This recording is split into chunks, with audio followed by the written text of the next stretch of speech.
Well, good morning, everyone. So glad that you could join us for our wellness series today. We are delighted to be with you. Just a couple of things I wanted to note. This is being recorded, so just so that you are aware of that. And then please, we welcome your questions in the chat box. We will wait till the end to get to them, but go ahead and as our incredible speakers are sharing today, just write the question that comes up and then we will share those at the end and get your answers. We'll also be sending out this recording along with some helpful resources after our time together. So know that that's coming. And then just with the chat, we ask that you be respectful with whatever questions you're asking or anything that you're sharing in the chat, just to be respectful of others. So thank you so much for being here. I am the SVP and Executive Director for the American Heart Association here in Minnesota, and am really happy to be welcoming three amazing speakers today to share with you a little bit about blood pressure and healthy habits, including healthy eating, physical activity, as well as quality sleep. So let me tell you a little bit about each of our speakers today before we get started. So first, Dr. Peter Ekman is a cardiologist at the Minneapolis Heart Institute at Abbott Northwestern Hospital in Minneapolis. He has published dozens of scientific papers and is a section editor for the American Society of Artificial Internal Organs Journal. And we are so lucky to have him serving as our board president right here in the Twin Cities. So excited to have him here. And then Julie Sieber is a member of the AHA's, American Heart Association's Minnesota Advocacy and Community Impact Committee, longtime volunteer, and she's on the board of Urban Roots, an organization on the east side of St. Paul, which works with youth development through programs of wellness and nutrition, gardening, and conservation. Although she has retired from 28 years in public health work on chronic disease prevention, she continues this work as a volunteer and enjoys trying new foods from other cultures even, and cooking for family and friends. So happy that she's with us. And then finally, Dr. John Park will close things out for us today. And he is an associate professor of medicine in the Department of Pulmonary and Critical Care Medicine at Mayo Clinic. He is nationally and internationally known as an expert speaker whose research has focused on obstructive sleep apnea, delirium, and quality and safety improvement. So I'm sure you can tell from all of these descriptions of our incredible speakers how fortunate we are to have their knowledge with us this morning. So without further ado, I will pass this on for Dr. Peter Ekman to get us started. Good morning. Can you hear me, Holly? We can hear you great. Perfect. Well, thank you for the invitation to speak today about hypertension, also known as high blood pressure. Before I go to my next slide, I realized I forgot to add a slide noting that I don't have any disclosures that are pertinent to this topic today. Next slide. So high blood pressure, how is it defined? Anyone who's ever been to the doctor or had any medical care for almost anything has had their blood pressure checked at one point or another. And usually it's described in terms of two numbers, the systolic number and the diastolic. The systolic is the top number or the peak that really corresponds to the pulse when your heart squeezes. And the diastolic number is what is the pressure when your heart is relaxed. And so the two numbers give a full picture of the status of your blood pressure. Typically, if you have a systolic pressure greater than 130 and a diastolic pressure greater than 80, excuse me, or if you're on antihypertensives, if you meet any of these criteria, by definition, you have high blood pressure. This is an incredibly common problem. Over 120 million Americans have this, about half of men and 40% of women, just over 40% of women. And the incidence increases dramatically with age. From folks in the 20 to 34 age group, it's anywhere from 15 to 30% of people have it. And I think you can appreciate that by the time people are over the age of 75, 85% of people have high blood pressure. It's thought that some of this has to do with the essentially hardening of the arteries as we get older, and our vascular tone, as it's often described, becomes less elastic, and that's a major contributor. But I think you can appreciate that even by the time people are in middle age, almost half of people have high blood pressure. So this is an incredibly common problem. 40% of adults are unaware they have it. It is particularly prevalent in Black Americans, and your lifetime risk of developing hypertension is between 70 to 86%. So this is a problem that if it doesn't affect you now, it probably will eventually. And if it never does, it almost certainly will affect those that you care about and other members of your family and friends. Next slide, please. The American Heart Association defines blood pressure in terms of different categories. Normal would be systolic less than 120 and a diastolic less than 80. Elevated is in the 120s, but if you hit a systolic pressure of 130 or a diastolic pressure greater than 80, you are defined as having high blood pressure. This is called stage 1. If it's over 140 or over 90, this is stage 2. And if it's over 180 or over 120, this could portend a hypertensive crisis. And there are a number of things that can happen if you have particularly high blood pressure. And we'll talk a little bit more about why we care so much about high blood pressure in the next couple of slides. But I think this just highlights that the level of high blood pressure does portend some risk in terms of how much damage it may cause. Next slide. One of the things that I would be remiss if I didn't mention is that it's easier than ever to do home monitoring of your blood pressure. This was from just a quick Google search the other day, and the first half dozen options that popped up. As you can see, there's a number of different configurations. Many are for your arm, some are for your wrist. There are also a variety of price points, just in the example here, from $24 all the way up to $379. And so this is something that there are options for almost every budget and every lifestyle.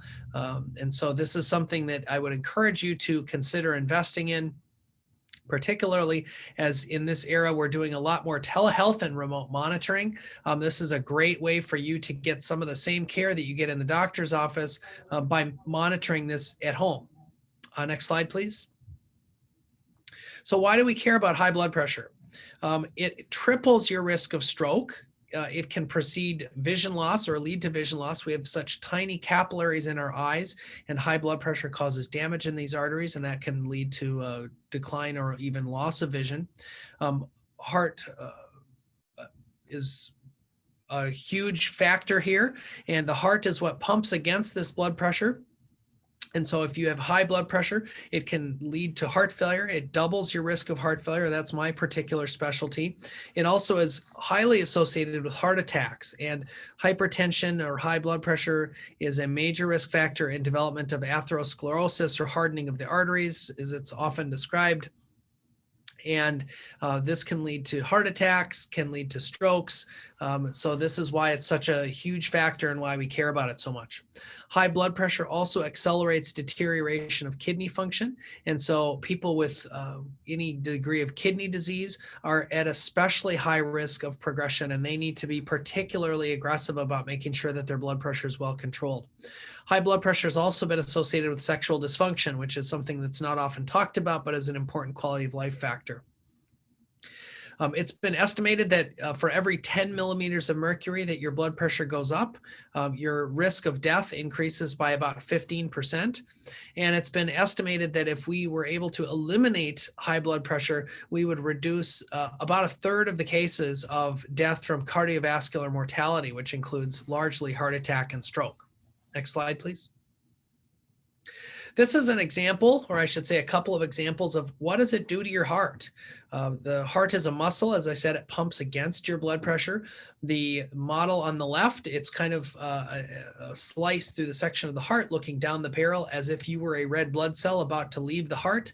Kind of looks like a donut, or maybe more like a bagel. The little hole in the middle, that's where the blood is, and that would be pumping out through your aortic valve into your body. The thinner area on the left side is actually the right ventricle. And then on the right, the normal heart, I think you can appreciate the thickness of that muscle is much less.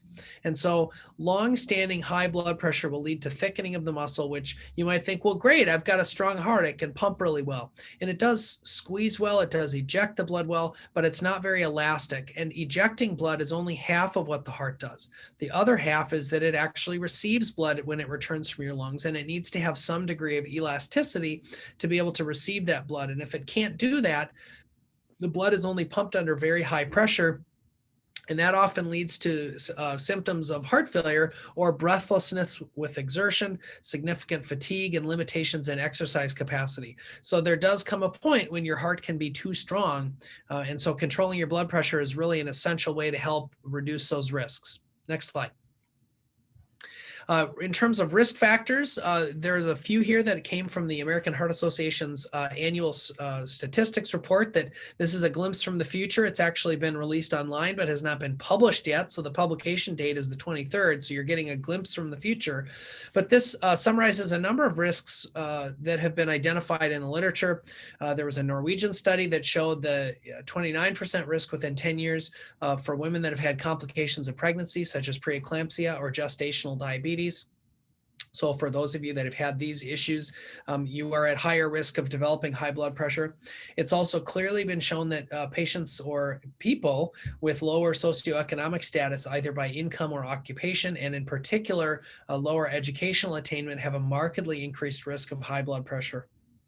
There's also been work showing that highly segregated census tracts, folks that live in these areas have almost a 6 millimeter mercury increase over a 25-year period. So there's a number of reasons for this. This is an example of people have speculated that this type of health outcome is one of the reasons that we have health disparities, and is an example of how there are elements of structural racism that affect people's health. There also have been studies showing higher neighborhood safety is associated with lower systolic blood pressure. Next slide. What can we do to treat high blood pressure? One of the easiest things you can do is restrict your sodium intake, also known as salt. About each 1,000 milligrams is associated with a 5 millimeter of mercury higher systolic blood pressure and 2 millimeter mercury higher diastolic blood pressure. So minimizing your sodium intake is one important factor. Intermediate vigorous physical activity can cut your risk substantially as well.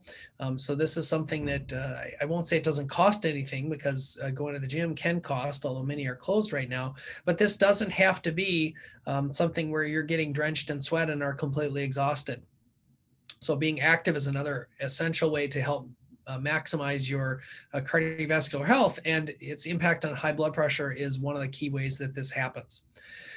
You'll hear more from Dr. Park about the role of sleep apnea, but people that have sleep apnea have a markedly increased risk of high blood pressure. What happens if you have apnea is you snore or stop breathing. This leads to drops in your oxygen level, which can lead to high levels of circulating hormones like adrenaline, and these can also increase your blood pressure. So knowing if you have sleep apnea and treating it is also another way to help minimize your risk of the complications of high blood pressure. Weight loss can help. This doesn't need to be shedding 30 or 40 pounds. Even dropping 5 to 10 pounds can help with lowering blood pressure. And there are also a number of medications, and there's a lot of options. This is one of the broadest classes of pills that are out there because it's such a common problem. And there's also, it's nice that a lot of these are pills that have been around for a while, so they're not the ones that are the most expensive on the block. Next slide.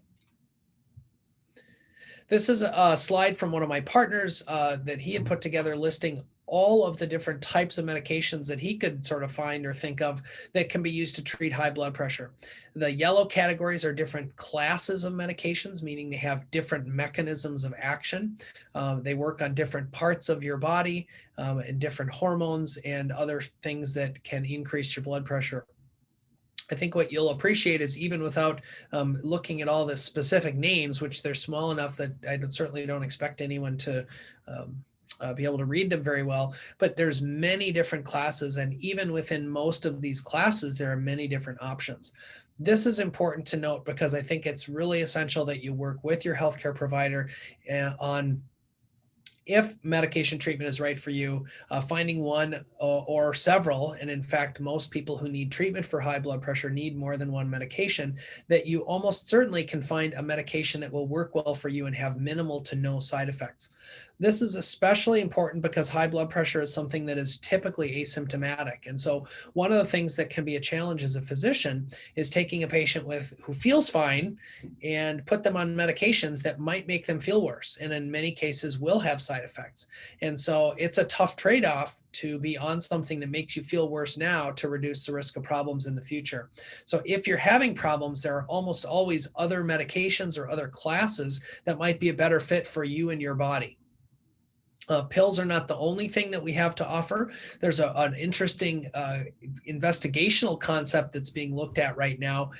Historically, there was some work in the 1950s describing disruption of the nerves to your kidney and some of the anatomy in that area. The kidney plays a critical role in high blood pressure, and it was found that by essentially cutting many of these nerves, it dramatically reduced people's blood pressure.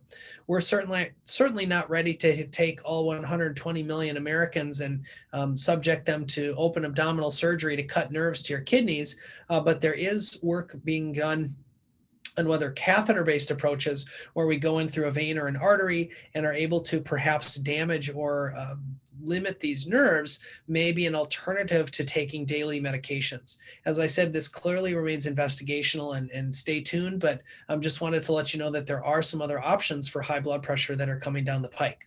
Next slide. There's a number of myths I wanted to mention. One is high blood pressure runs in my family. There's nothing I can do to prevent it. It certainly can be familial, but a lot of the things that we talked about earlier are good examples of how you can reduce your risk. Another thing that we often hear is, well, I don't use salt. I don't even have a salt shaker. And I think that's admirable, but most of the sodium that we get in our foods is hidden in the foods, or it's already there, particularly in processed foods. Anything that comes in a box or a can is almost certainly full of sodium.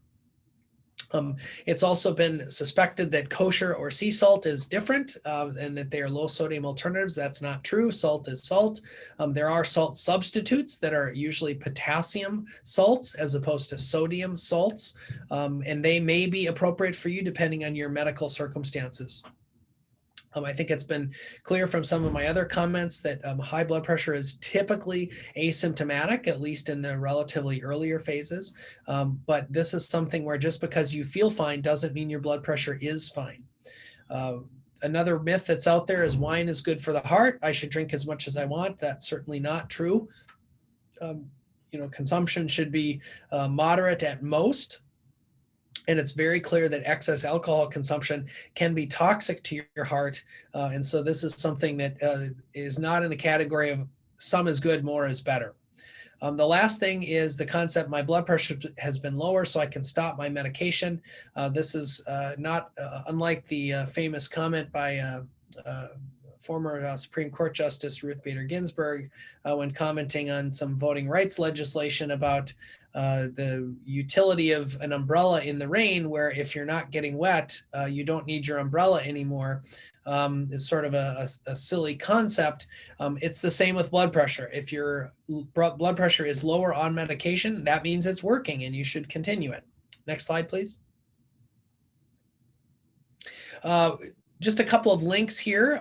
If you're interested in more information about high blood pressure, the first is from the American Heart Association's website.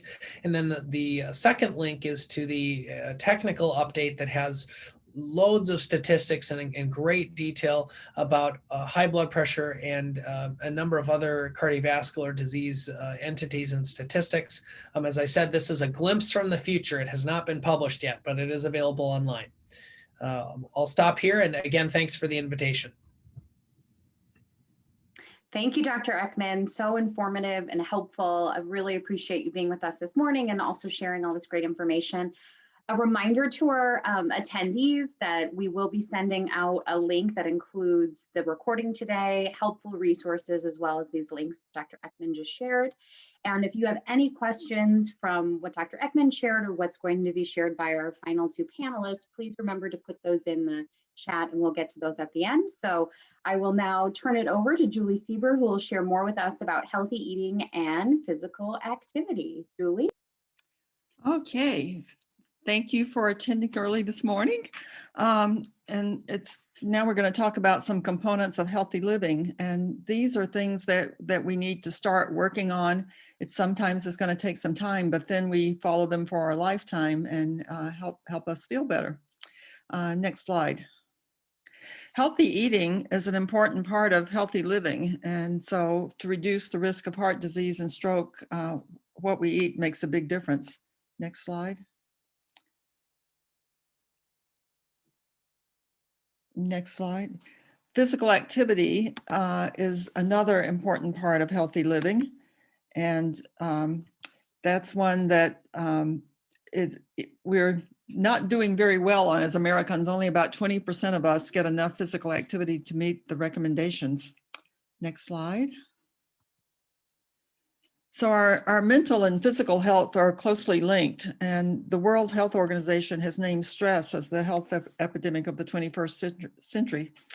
And stress often contributes to unhealthy eating, overeating, and drinking too much alcohol. Some studies have found that when people don't get enough sleep, they're much more likely to eat more and to eat foods that are less healthy. Science-based information is important, and the information that the American Heart Association provides is based on science. It's easy to understand, it's actionable, and it's very useful. And the heart.org website under the Healthy Living tab has loads of information about all these things, and it has even place you can sign up to get information on a regular basis to help you implement healthy eating.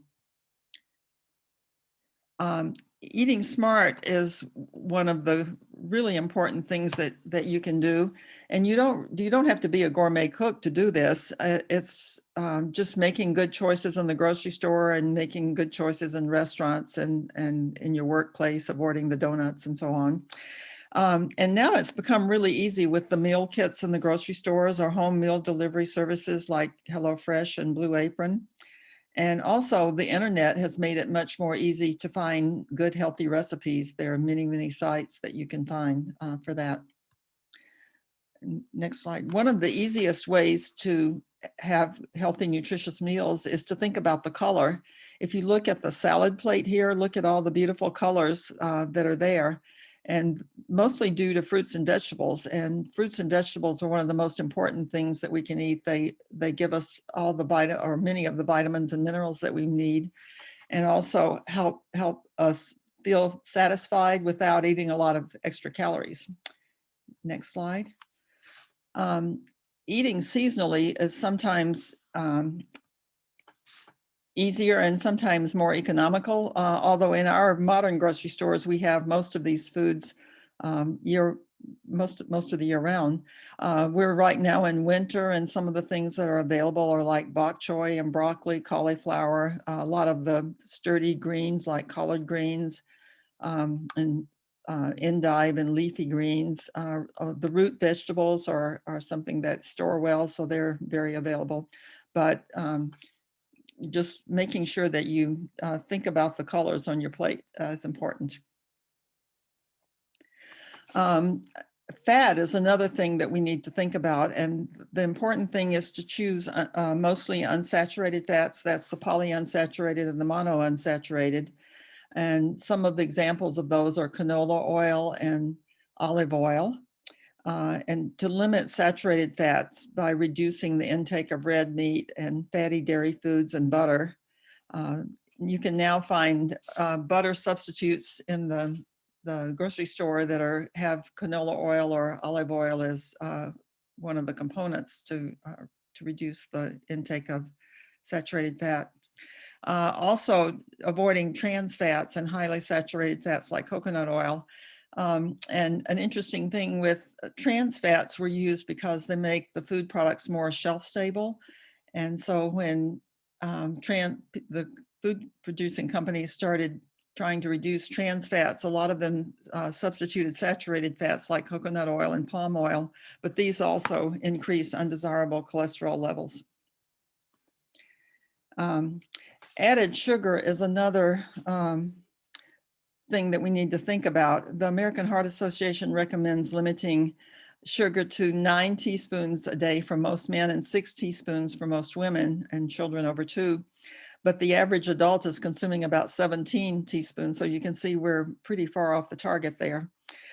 Sugary drinks provide almost half of the added sugar. A 12-ounce can of soda provides between 9 and 10 teaspoons of sugar. So it's already over for both, well, for women and at the limit for men. And that's not considering any baked goods, candy, cereals, dairy products like sweetened yogurt and ice cream. All of those add sugar as well. And not, as was just mentioned, 9 out of 10 Americans consume too much sodium. And the average American is consuming about 3,400 milligrams of sodium, but the Heart Association recommends only consuming 1,500 milligrams. So most of us are over twice what's recommended for a day. Again, it's the frozen and packaged foods that a lot of the sodium comes from, but fortunately those are labeled so you can actually look at the sodium content, and only about 10% of the average person's sodium intake comes from home cooked food or salt added at the table. One other factor, if you feel thirsty after eating a meal, sometimes that's an indication that it's high in sodium. My husband and I have particularly noticed that with some pizzas that we're looking at each other saying, boy, I feel thirsty. So just a way to tell sodium content for some foods. Physical activity recommendation is 150 minutes per week of heart pumping physical activity. So this, you want to be active to the point that your heart is pumping to get the benefit of it, but you also want to be able to talk. So if you can't talk to the person you might be exercising with, you probably need to slow it down just a little bit, at least until your fitness improves. Muscle strengthening activities are recommended at least twice a week. And one of the critical things is just to move more and sit less. So think about how else can I do an activity besides sitting? Any amount of physical activity is better than just sitting all day. Being sedentary elevates the risk for chronic diseases. And so think about small bursts of activity. Get up and stretch every hour. If you have a job where you have to sit, stand up when you have a phone call, when you're taking a phone call, or go for a short walk as often as you can. Even going up and down stairs is helpful. Next slide. Move more with more intensity, sit less. So here's some examples of things that you can do. 10 minutes of stretching. 20 minutes of vacuuming is like walking a mile. 2.5 hours of walking every week is like walking across the state of Wyoming. 30 minutes of tennis, an hour of dancing, 30 minutes of grocery shopping. If you stop and think about it, as you're grocery shopping, you're walking around the store. So a larger grocery store is better than a smaller one for that. Next slide. Gradually adding intensity is the way to work up to a healthy lifestyle. So you can start with moderate physical activity, walking briskly, water aerobics, bicycling, ballroom dancing is another one if that's something you enjoy. And then work up to more vigorous activity like race walking or jogging, swimming laps, bicycling harder, faster, jumping rope, and so on. Next slide. Along with eating right and being active, being really healthy includes getting enough sleep, which you'll hear about in just a minute, practicing mindfulness, managing stress, and keeping your body and mind fit. Next slide. So some ways that you can fight stress is to slow down, plan ahead, allow time to do the most important things without rushing. And remember, maybe everything doesn't have to be done that you initially think. Sleeping more, letting go of worries. If there are things that are stressful, sometimes just writing them down helps to clear your mind. Laughing is a really good way to reduce stress, and getting connected with friends, calling a friend, doing something with a friend, at least when COVID is over. Other healthy habits include getting organized and really prioritizing and figuring out what really has to be done. Volunteering has been shown to be really stress reducing, giving back and thinking of people outside yourself. Being active, as we said, and trying to break any bad habits such as too much alcohol, tobacco, or caffeine. Remember, think about what it is that you can change, and if it's something that you can't change, then figuring out another way to deal with it than worrying about it. So thank you for your attention today. Thank you, Julie. Appreciate you sharing all these tips for us and information. And just a reminder to our attendees that we will be sending the recording and links, as well as some information about the AHA's Life Simple 7, which will be another way for you to just track on some healthy habits. And so finally, I'd like to bring up Dr. Park, who will share more about how important sleep is to our overall health. Dr. Park? Well, good morning, everyone. I hope everyone slept well, and I'll let that sink in for just a minute. So once again, thank you for the opportunity to talk about the importance of sleep and how that impacts just your overall well-being and your health. So over the next 15 minutes or so, we'll talk about why good sleep is so important. We'll talk about some disorders and habits that could potentially rob you of your good sleep. And then we'll finish off with some things to help improve your sleep. As Holly mentioned, this is a great resource from the American Heart Association, Life Simple 7. And you've already heard Dr. Ekman talk about the importance of blood pressure. You've heard Ms. Sieber talk about healthy eating habits and exercise. But there are other habits, stopping smoking, et cetera, blood sugar, cholesterol checks, and weight things. And so these, I think Life Simple 7, I think is a really great resource for folks to just get a sense of where they are in their healthy habits. But I guess feeling kind of left out, I thought I'd kind of start this You want to hear about healthy sleep? Of Life Simple 7 Plus. And for that plus, I wanted to add the importance of sleep, and we'll spend some time talking about why. But before we go there, I wanted to spend a little time talking about what is actually normal sleep, because I think people's misperception of what normal sleep is can skew what they think they need to get, and it may actually be potentially detrimental. So it turns out when the National Sleep Foundation did a survey of over 10,000 individuals to get a sense of what is a normal sleep, what does normal sleep look like? And they separated that out into young adults, adults, and older adults. And what it turns out is two things. One, that most of us probably need around 7 to 8 hours. 7 to 8 hours of sleep is kind of the average of what most of us feel we need to be able to fully function the next day. But the other point there is that there's a wide spectrum of what is considered sufficient or adequate healthy sleep. And you'll notice that ranges somewhere around 5 to even 12 hours. And for some of our older patients, again, 4 to 10, 11 hours or so. What that means is that all of us have different sleep needs. And to be frank, probably 4 to 5 might be short for most individuals, but 6 or 6.5 hours might actually be sufficient for some individuals. And I find that in my practice, sometimes there's some tension between spouses that one says, oh, you're not getting enough sleep, you should sleep more. Or the other says, oh, you're sleeping too much. 10 hours, you shouldn't need that much sleep. But in fact, I think we need to recognize that all of us have different sleep needs. Likewise, if it turns out that your body actually only needs about 7 hours of sleep, forcing yourself to spend 8, 9 hours in bed can actually be detrimental to the sleep quality. You'll actually end up getting lighter stages of sleep. You'll end up waking up more. And so it's really trying to find and understand what your body needs are and recognizing that all of us have different needs. The other thing I wanted to talk about what a normal sleep is how our sleep kind of evolves over the course of the night. This is what we call a hypnogram, which maps different sleep stages as we go through the night.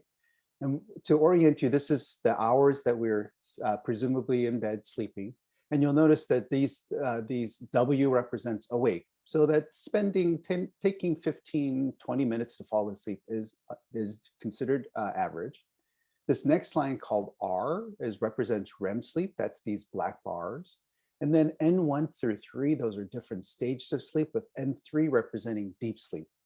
So what you'll notice off the bat, one is that, again, it takes 15, 30 minutes on average for most people to fall asleep. Yes, there are those, the moment they hit their bed, they're out. There are those who might take longer to fall asleep.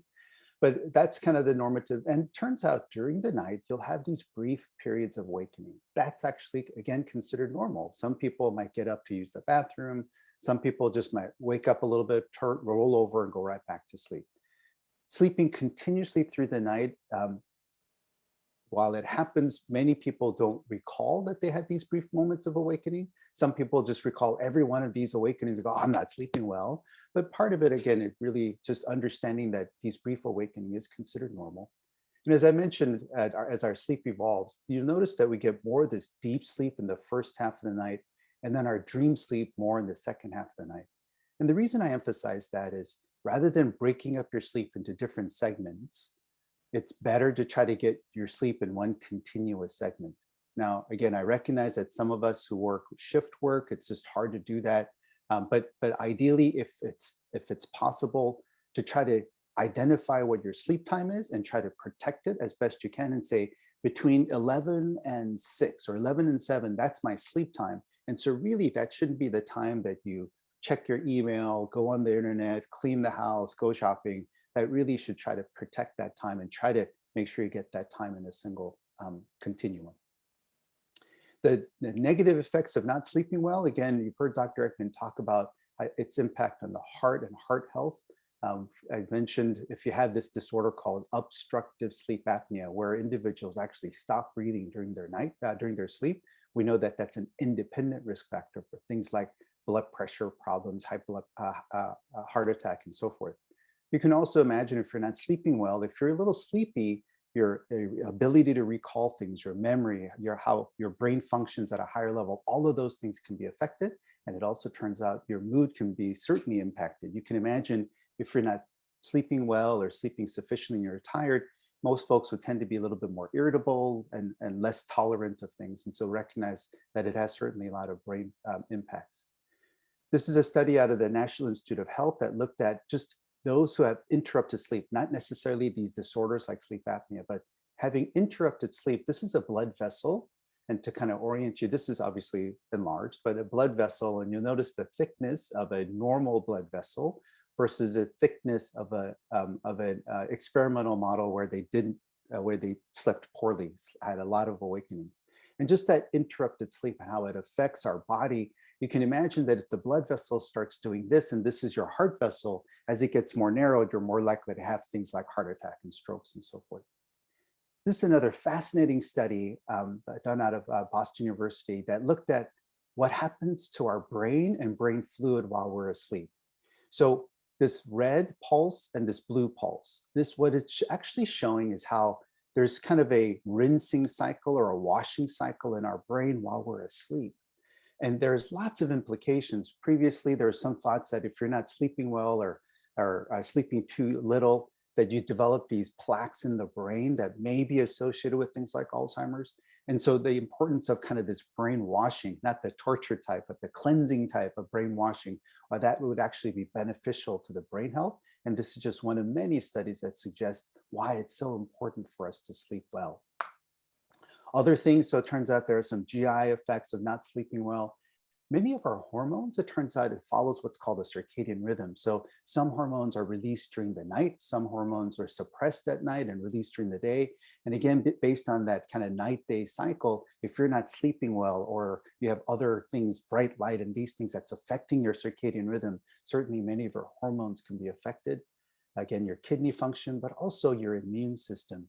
There's a fascinating study that looked at, for example, they took a group of patients and they said, okay, you sleep, 7, 8 hours. Another group said, okay, you only sleep 4 hours.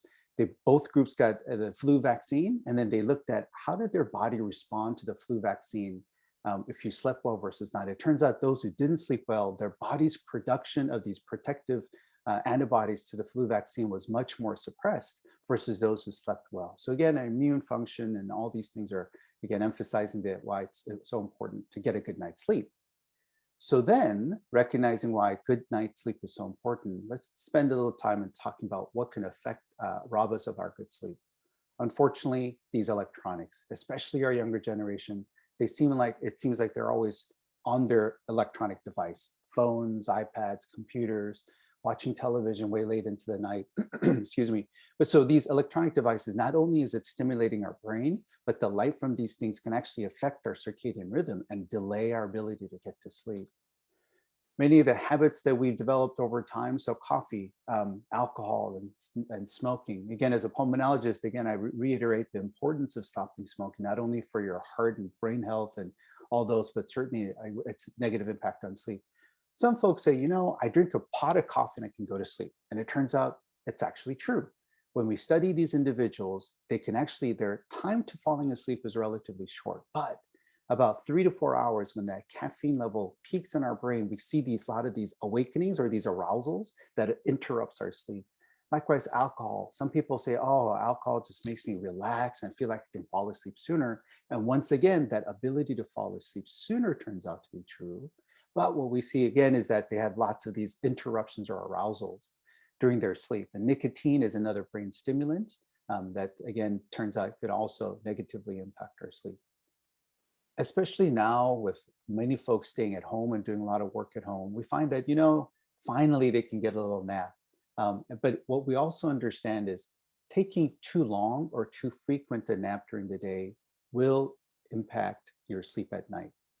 So if you'll pardon the analogy, I kind of liken our sleep to a pressure cooker, meaning the longer you're awake, you develop this pressure. So like a pressure cooker, if you keep opening that lid, you're going to relieve that pressure.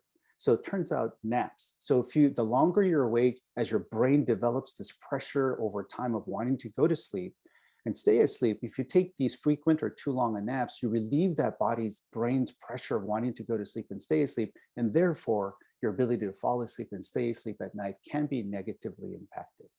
It turns out there is some studies that suggest shorter naps, 15, no more than 30 minutes in the middle of the day when we get what we call a circadian dip around 1 to 3. That's kind of where the old countries had these siestas, that maybe a short nap at that time may be okay, but anything longer than that can be certainly negatively affect your sleep quality. And again, as with many folks, particularly our younger folks, they just have these irregular sleep schedule. They go to sleep at 5, sometimes they go to sleep at 9. And these variable sleep schedules, again, we know that can negatively affect your sleep. And then we also need to recognize, as kind of Dr. Ekman talked about, some of the medications. We know that some of them will cause insomnia, some of them cause wakefulness, or sleepiness. And so we recognize that some medications can affect our ability to fall asleep and stay asleep, or cause us to feel too sleepy during the day. So recognizing that and talking to your provider about some of these things will be important. Other disorders, as Dr. Ekman mentioned, this sleep apnea. So those are the individuals, typically they snore very heavily, very loudly, and then all of a sudden you don't hear anything. And then it seems like it goes for forever. And then out of the blue, they'll have this big gasp and breath. And we know that that's what's happening there is as they're sleeping, as their muscles relax, their airway actually collapses. So they can't breathe until at some point when the brain says, wake up, take a breath. And at that moment, as the brain arouses, stresses the heart, airway opens, and they take this big gasp. Every time that happens, again, it stresses the heart. And we know that not only is it awakening your brain and interrupting your sleep quality, but again, it has other health consequences. People with insomnia, so some people just are such that they just can't get to sleep and fall asleep. We know that there are many disorders that can contribute to that. Other disorders, chronic cough, these things or breathing problems, COPD, heart failure. We know these breathing problems certainly can affect your ability to sleep at night. There's a disorder called restless leg syndrome where you just can't, your legs just feel irritable and just can't get it to settle down, and it's very disruptive. And if your legs can't relax and you can't relax, so it's hard for you to fall asleep. Again, as I mentioned, this depression, we know those who are depressed, they don't sleep well. Likewise, if you don't sleep well, you feel depressed. Not that not sleeping well leads to depression, but you just don't feel as good. And so we know depression could rob you of your good sleep, nightmare disorders, and some people tend to act out dreams, which is disruptive not only to the patient, but to the spouse. You can imagine if the person is imagining they're fighting off, protecting their loved ones, that sometimes that can be very disruptive and concerning for the spouse. So it can affect both bed partners. Again, and shift work, those who obviously have to change their work schedules, obviously that can negatively affect our sleep. So what can we do to try to help optimize our sleep? Again, as you heard Ms. Siebert talk about importance of exercise. If you can do it, it's great for your brain health. We know it staves off dementia. It's great for your heart. And it turns out it's great for your sleep. And now again, in this current pandemic, where people tend to be less active, they find that they're less, their sleep quality is deteriorated. So regular exercise is just very important. As I mentioned earlier, getting regular sleep pattern. So again, try to find out, and again, it may take some kind of investigation, if you will, on your part to know what is good sleep time for you. But once you understand what that sleep requirement is, again, I would encourage you to try to really protect that time. And again, recognizing that trying to sleep more than what your body needs can also be detrimental. As I mentioned, some things that can rob you of your sleep. So really trying to minimize that, the electronic time and alcohol. Again, a glass of wine with dinner several hours before you're ready to go to bed is probably okay. Obviously, having some downtime and watching some television or these things before you go to sleep. But many of these things we recommend, including nicotine and caffeine, but many of these things at least several hours before you go to bed, you should minimize. Ideally, again, nicotine, I encourage you to stop smoking if you are. But caffeine, certainly nothing more than later afternoon would be preferred. And some people, it turns out, even a single cup of coffee in the morning can affect their sleep at night. As I mentioned, there are some studies suggesting shorter naps are okay, but really trying to avoid long naps. And then recognizing that if you're doing all these things, you just don't feel rested in the morning. I'd strongly encourage you to visit with your primary provider and have that conversation. And whether you need to refer to a sleep specialist or they can work on some things on their own, again, I really encourage you to talk to your doctor about your sleep. And if you're not getting a good night's sleep, it's so important that you address that issue. Some of the links, again, I think you'll get this, but this is from the American Heart Association, the National Institute of Health, and the American Academy of Sleep Medicine. These are all patient focused, so general public focused websites to really kind of help you understand sleep and healthy sleep habits. And with that, I thank you for your attention. Well, thank you, Dr. Park. Very helpful information for us, and just so important to get that good night's sleep for sure. We have a couple of questions, so pull back our panelists, Dr. Ekman, Julie Sieber, and Dr. Park. And Dr. Ekman, I'll start with you. You know, since blood pressure, some high blood pressure sometimes doesn't show symptoms, the question we had was, you know, how can I be proactive in monitoring my blood pressure, and at what stage of life should we be doing that? It's a great question. I think, like I said, there's a lot of options for home blood pressure cuffs that you can get. Other options are most fire stations will offer blood pressure checks. You certainly could take advantage of that. I think it's worth it. Most households have a thermometer, so you can check if you have a fever. I think most households should also have a blood pressure cuff.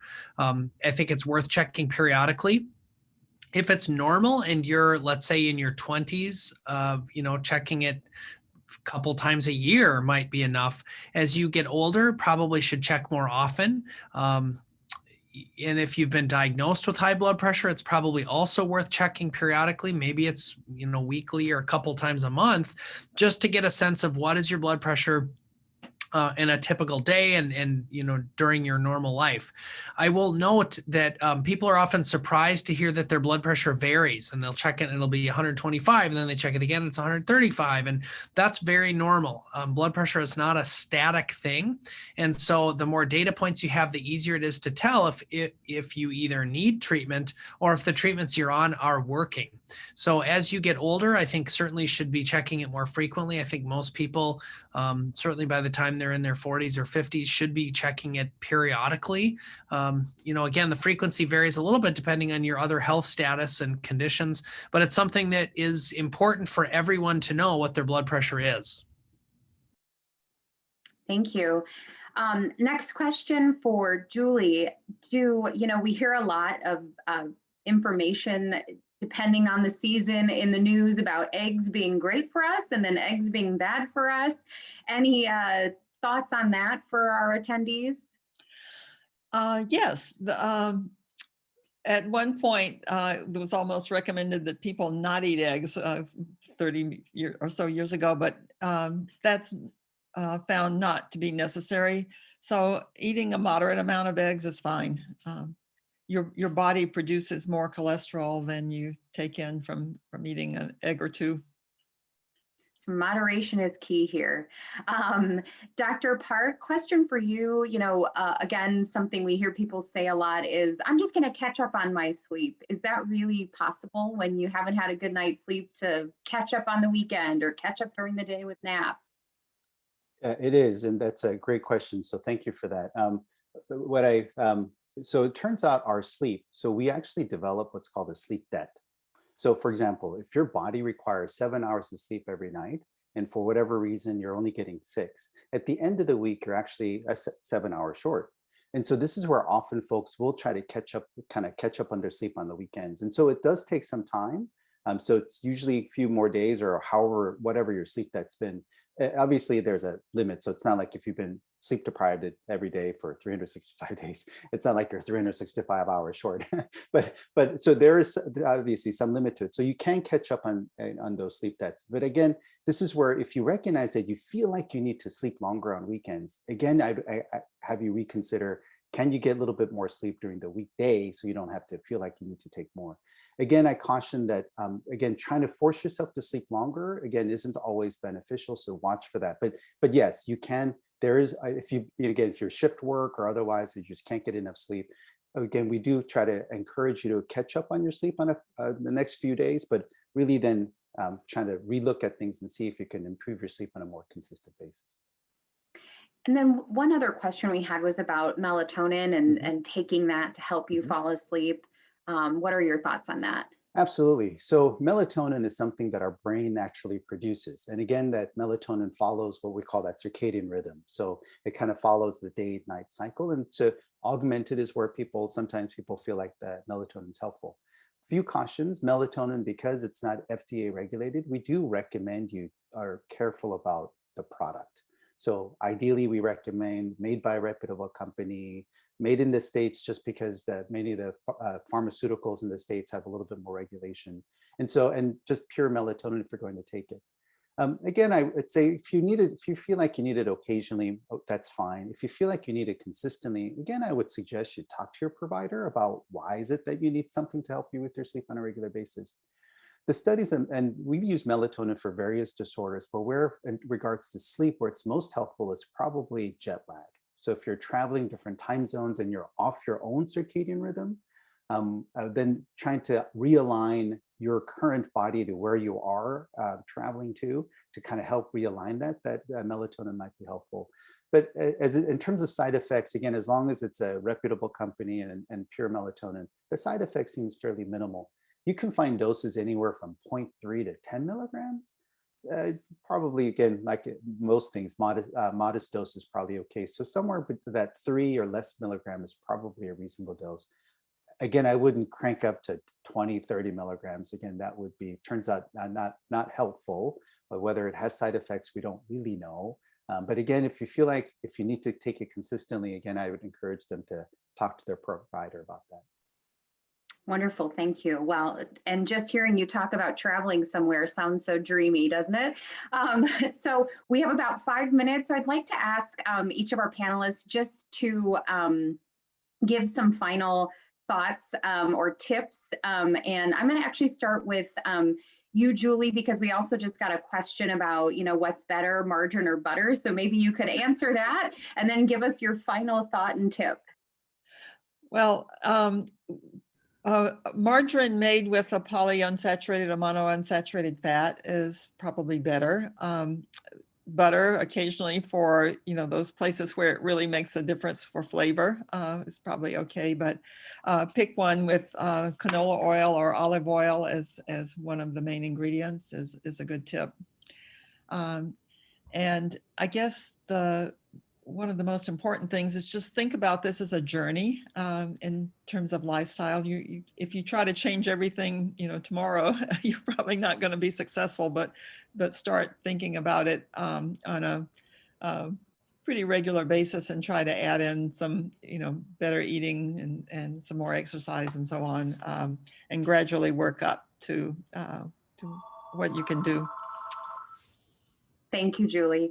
And Dr. Ekman, love that tip about, monitoring your blood pressure like you would your temperature by having some resources to do so, like a thermometer equivalent. One more question is just, women, it's Heart Month. We talk a lot about Go Red for Women and it being heart disease being the silent killer. If someone is concerned and wanting to just really take a proactive approach to their health, would you recommend going to a specialist or their physician? If you could answer that and then go into a final thought and tip, that would be great. Sure. I think it is definitely worth an investment in prevention. And by that, I mean, even if you feel well, it is worth going to see the doctor. Ironically, that's something women tend to be better at than men. Asymptomatic men often need to be dragged with wild horses to come to the doctor. So I want to commend all you women out there for being great about this and for helping encourage the men in your life to go to the doctor, because that's often what prompts it. My wife said I had to come, or my sister said I had to come. But I think, the things from a cardiovascular health standpoint that really make a big difference are not smoking, controlling your blood pressure, being screened for diabetes, treating it if you have it, being screened for high cholesterol if you have it. And these things are additive. Small changes that start when you're in your 30s make it much more likely that you'll remain in good health when you're in your 60s. And it's never too late to start. Being screened for these problems in your 40s will help you be better health when you're in your 70s and so on and so forth. So it's a small investment. Most of the treatments for high blood pressure in particular are very well tolerated. They dramatically reduce your risk of stroke and heart attack and heart failure. And so it's really a worthwhile investment. So I think one of the, the simple 7, I think, is a great thing to be aware of and look for, but think of this as an investment in your physical health that will pay dividends in your mental health, longevity, and once we escape from the pandemic and can travel and be social again, you'll be glad you did it. Wonderful, thank you. Well, and Dr. Park, for your final thoughts, I wonder if you could also share some simple ways for us to just get a regular sleeping schedule. There's so much overwhelm right now. And so even hearing this information, someone might say, oh my goodness, I know it's important, but how do I begin? So if you could help us with some simple ways to start, that would be great. Thank you. So I think, again, being mindful of those things that can rob. So I think just these healthy habits, like anything, eating healthy, exercising regularly, I think those are important. But if you take a step back and think about, well, if you had a child, how would you take care of that child? So you slow things down as it gets close to bedtime. Okay, Johnny, time to put things away. Let's slow things down. Let's take a bath. Let's read a book. And now lights off, go to sleep. Good night, Johnny. Right? We do that with our young ones. And so I would encourage that maybe starting to develop that routine. So, okay, well, if 11 o'clock's your bedtime, let's start slowing things down. Let's turn down the lights. Let's put away the electronics and those things, and hopefully kind of develop that healthy habit to help you get good sleep. I love that. Well, thank you, Julie, Dr. Park, Dr. Ekman. What a wonderful sharing of information this morning and helping us all to take a proactive approach for our own health and well-being. And so thank you to all the attendees for being here. A reminder that the video today was recorded and will be sent out along with some helpful resources. So thank you all. Have a wonderful rest of your day and a great weekend. Take care. Bye-bye.